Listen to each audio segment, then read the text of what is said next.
धारा 370, इसके बारे में तो आपने सुना ही होगा।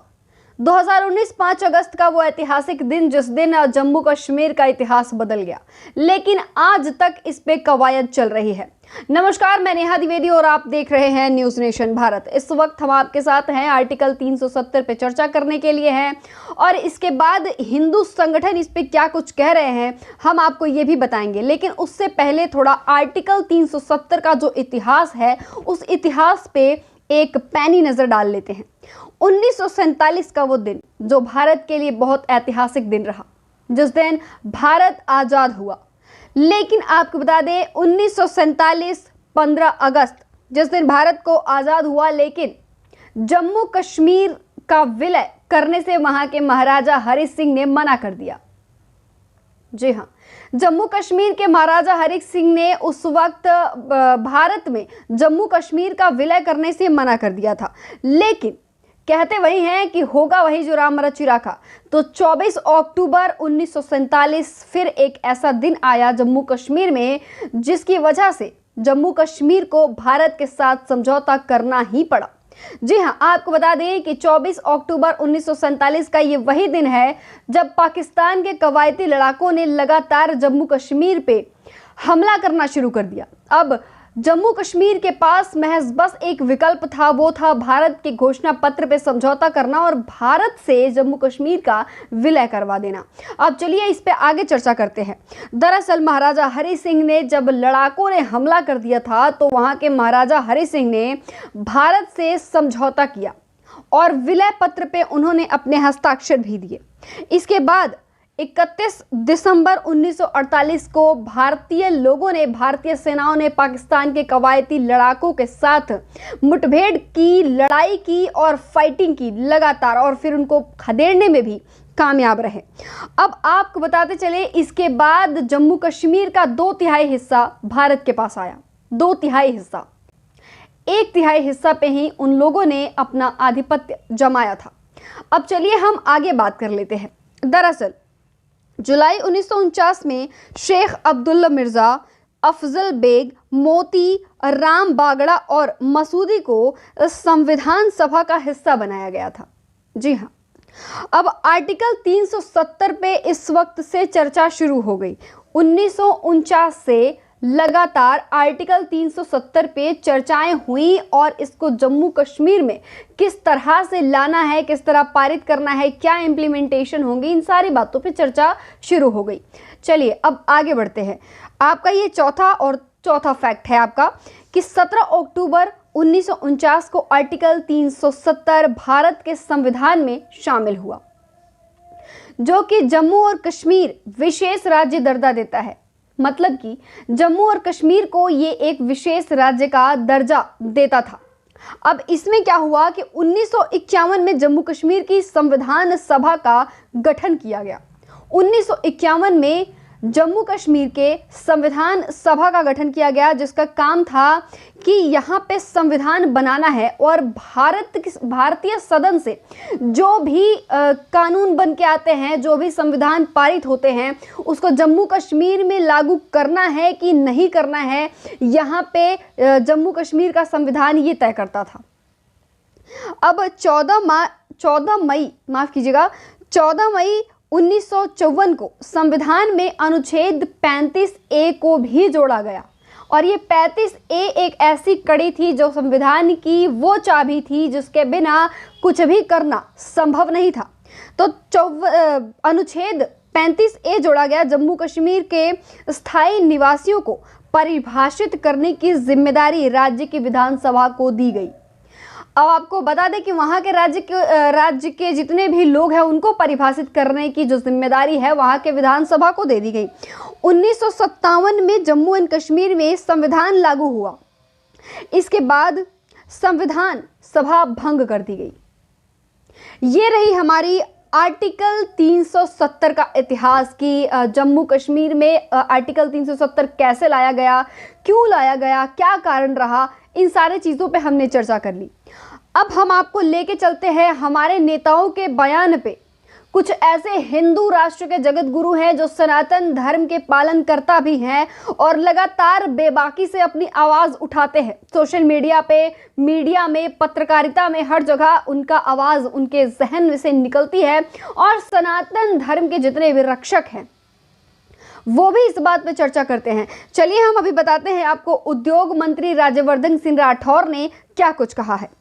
उन्होंने कहा है धारा 370 पे, हालांकि आपको बता दें कि पीडीपी जम्मू कश्मीर की पार्टी जो है, पब्लिक पीपल डेमोक्रेटिक पार्टी जो है, पीपल डेमोक्रेटिक पार्टी के एक विधायक ने आर्टिकल 370 की बहाली की बात की थी और जैसा उम्मीद लगा सकते हैं कि सोमवार के पहले सभा में, विधानसभा सभा में वहां पे हंगामा हुआ।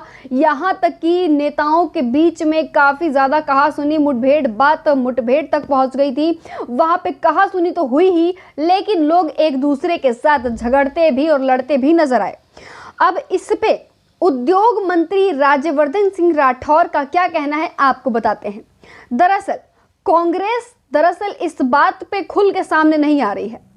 जो 5 अगस्त 2019 को ये जो आर्टिकल 370 हटाए गए थे, इस बात को लेके कांग्रेस पूरी तरह सामने नहीं आ रही है। हाँ, लेकिन अगर कोई पार्टी इसको बहाल करने की कोशिश कर रही है, लेकिन जैसे कि पीडीपी के एक विधायक हैं, उन्होंने आर्टिकल 370 को बहाल करने की बात की, इसमें कांग्रेस उनका समर्थन कर रही है। अब इसी बात को लेते हुए राज्यवर्धन सिंह राठौर ने कहा है कि क्या कांग्रेस अपना स्टैंड क्लियर नहीं कर सकती है? वो क्या चाहती है? क्या वो नहीं चाहती कि बाबा साहेब अंबेडकर के द्वारा बनाया गया संविधान जम्मू कश्मीर में भी लागू हो? उन्होंने इसके साथ ये भी कहा कि ऐसा पहली बार हुआ है कि इस बार के चुनाव में दलित समुदाय के और पिछड़ी जाति के लोगों ने भी जम्मू कश्मीर में वोटिंग की है और ये पहली बार ऐसा हुआ है इतिहास में, और इसीलिए वहां पे भी संविधान लागू होना बहुत जरूरी है, ये राज्यवर्धन सिंह राठौर ने कहा है। और उन्होंने ये भी कहा है कि जम्मू कश्मीर में बाबा साहेब अंबेडकर का संविधान लागू होना चाहिए और जो भी चाहता है कि आर्टिकल 370 बहाल हो वो गलत चाहता है, ऐसा नहीं होना चाहिए। उन्होंने सीधे तौर पे पीपल डेमोक्रेटिक पार्टी और कांग्रेस पर निशाना साधा है। और इस दौरान आपको बताते चलें कि राठौर साहब ने मीडिया से बातचीत करते हुए उन्होंने कहा कि कश्मीर के अंदर बहुत बड़े रूप से बदलाव भी देखने को मिला है। बदलाव यही है कि वहाँ पे जो दलित है, जो पिछड़ी जाति के लोग हैं, और उन्होंने भी इस बार वोट किया है। तो ये जम्मू कश्मीर में बहुत उम्दा है, बहुत अच्छी बात है कि वहाँ पे दलित समुदाय के लोग भी अब वोट करने लगे हैं, अपने मताधिकार का इस्तेमाल करने लगे हैं, तो ये काफ़ी अच्छी बात है। इसके साथ ही आपको बता दें, उद्योग मंत्री राज्यवर्धन सिंह राठौर ने कहा 370 हटने के बाद कश्मीर में शांति आई और पत्थरबाजी बंद हुई। जी हाँ, ये तो आप सब भी जानते हैं कि जब कश्मीर में 370 लागू हो गया था, उस वक्त आए दिन मुठभेड़, पत्थरबाजी, आतंकवाद और घुसपैठियों की खबरें लगातार अखबार की सुर्खियां बनी हुई थी। लेकिन इस वक्त जो खबर आती है वो बहुत कम हो गया है। अभी वहां पे आतंकवादी घटनाएं बहुत कम हो गई हैं, पत्थरबाजी बहुत कम हो गया है, ये सारी चीज़ें महज बहुत कम हो गई हैं। अब आपको बताते हैं कि ये जगत गुरु शंकराचार्य ने क्या कुछ कहा है, इस पर उनका भी बड़ा बयान सामने आया है। अब आपको बता दें, जयपुर में चल रहा श्री राम कथा, जिसमें कि जगत गुरु राम भद्राचार्य ने भी अपने बयान दिए हैं, हमेशा अपने बयान को लेकर सुर्खियों में रहे राम भद्राचार्य फिर एक बार सुर्खियों में आ गए हैं। जब भी ये कुछ बोलते हैं, हमेशा इनकी बातें एक टैगलाइन के रूप में सोशल मीडिया पे वायरल होती रहती हैं। अब इन्होंने कहा है कि जो भी धारा 370 को बहाल करना चाहता है, वो तो क्या उसकी 7 पीढ़ी भी इसको बहाल नहीं कर सकती है। हम इस देश में महायज्ञ करवाएंगे, हमें राम लक्ष्मण नहीं चाहिए, हमारे पास राम लक्ष्मण है। और बहुत सारी बातें राम भद्राचार्य ने कही है, और उनके सारे भाषण में एक बात बहुत पिक पे रही, और वो ये रही कि जो भी इस धारा 370 को बहाल करना चाहता है वो इसमें कामयाब नहीं हो पाएगा, क्योंकि हमें चाहिए ही नहीं जो इस बात को हमारे देश से अलग करता हो। वो देश, वो राज्य हमारा है और उसमें किसी भी तरीके का अनुयायी नहीं जाएंगे, कुछ कैसा भी कानून वहाँ पे लागू नहीं होगा जो वहाँ के सभा को और वहाँ के सोसाइटी को बिगाड़ने का काम करे। इसके साथ ही आपको बता दें, एक और सनातन धर्म के रक्षक कहे जाने वाले और अपने आप को समाज के ठेकेदार कहने वाले बाबा धीरेन्द्र कृष्ण शास्त्री, जो कि बहुत अच्छा भाषण भी देते हैं और हिंदुस्तान पे, हिंदुओं पे और सनातन धर्म पे बहुत अच्छी बातें बोलते हैं, बहुत अच्छा भाषण भी देते हैं। उन्होंने क्या कुछ कहा है, चलिए हम जान लेते हैं। बाबा धीरेन्द्र कृष्ण शास्त्री ने कहा है कि जिस दिन मुस्लिम 50% हो जाएंगे इस देश में और हर मंदिर जिस दिन मस्जिद बन जाएगा, उस दिन इन हिंदुस्तान के हिंदुओं को अकल आएगी। जी हाँ, उन्होंने अपने सनातन धर्म की रक्षा करते हुए ऐसी बातें बोली हैं। उन्होंने कहा है कि वो बहुत ही जल्द एक ऐसी पदयात्रा निकालेंगे जिसका मोटो, जिसका उद्देश्य बस इतना होगा कि पिछड़ी, दलित, छुआछूत और भेदभाव जैसी जो भावनाएं हैं लोगों के दिमाग में, वो निकल जाए। लेकिन एक बात इसमें यह भी है कि हिंदुस्तान में न जाने ऐसे कितने लोग हैं जो इस तरह की यात्रा निकालते हैं, पद यात्रा निकालते हैं और बहुत तरह की रैलियां भी करते हैं। जैसे एक भिक्षुक यात्रा बहुत पहले निकला हुआ था जिसमें सनातन धर्म की रक्षा की बात कही जा रही थी। निकालने वाले वो कृपाशंकर स्वामी जी थे, दीपांकर स्वामी थे।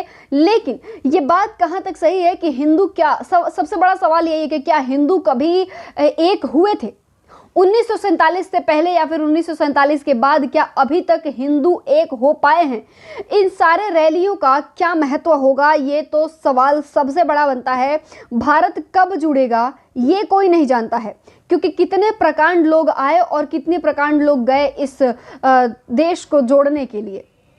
अब आपको बताया, उन्होंने कहा कि महाकुंभ गैर सनातनियों को आना मना है। उन्होंने ये भी कहा है, जैसे कि योगी आदित्यनाथ ने सावन के महीने में लगाए थे एक रोक, जिसको नेम प्लेट के नाम से वो टैगलाइन जाना गया, तो यही टैगलाइन अब धीरेन्द्र कृष्ण शास्त्री ने भी दिया है। उन्होंने कहा है कि जो हिंदू नहीं है वो महाकुंभ के मेले में किसी तरीके का दुकान ना लगाएं, ये दुकान कहीं से भी सही नहीं होगी। और उन्होंने ये भी कहा है कि जब आप हमारे सत्संग के बारे में नहीं जानते, मुस्लिमों को कहा है कि आप हमारे सत्संग के बारे में नहीं जानते, आप हमारे पूजा पाठ के बारे में नहीं जानते, श्रद्धा के बारे में नहीं जानते, महाकुंभ का जो फल है, जो पुण्य है, आप वो नहीं जानते, आप हर चीज़ से वंचित हैं, तो फिर बिजनेस करने क्यों आना है वहाँ पे? धीरेन्द्र कृष्ण शास्त्री का सबसे बड़ा सवाल यही है कि क्या लगता है आपको कि जब आपको कुछ किसी के समुदाय के बारे में नहीं पता तो क्या आपको वहां बिजनेस करने महज जाना चाहिए? इसके साथ ही आपको बता दें कि धीरेन्द्र कृष्ण शास्त्री ने इस बात पे भी चर्चा की है कि क्या क्रिश्चियन के चर्च के सामने कोई कैंडल बेचता हिंदू दिखाई देता है? क्या मुस्लिम के सामने कोई दरगाह का चादर बेचता हुआ दिखाई देता है? तो आप क्यों हमारे महाकुंभ में मेला लगाने आ जाते हैं, क्यों दुकान लगाने आ जाते हैं? उन्होंने सीधे तौर पे लोगों के रोजगार पे भी उंगली उठाई है। चलिए यहाँ पे बात कर लेते हैं, अगर उन्होंने सफलता और स्वच्छता की बात की है महाकुंभ के मेले में, तो क्या ज़रूरी है कि हम यहाँ पे जातिवाद ही करें? आप इस बारे में क्या सोचते हैं, हमें ज़रूर करिएगा, कमेंट करके ज़रूर बताइएगा। फिलहाल के लिए बस इतना ही। जुड़े रहिए हमारे साथ और देखते रहिए न्यूज़ नेशन भारत।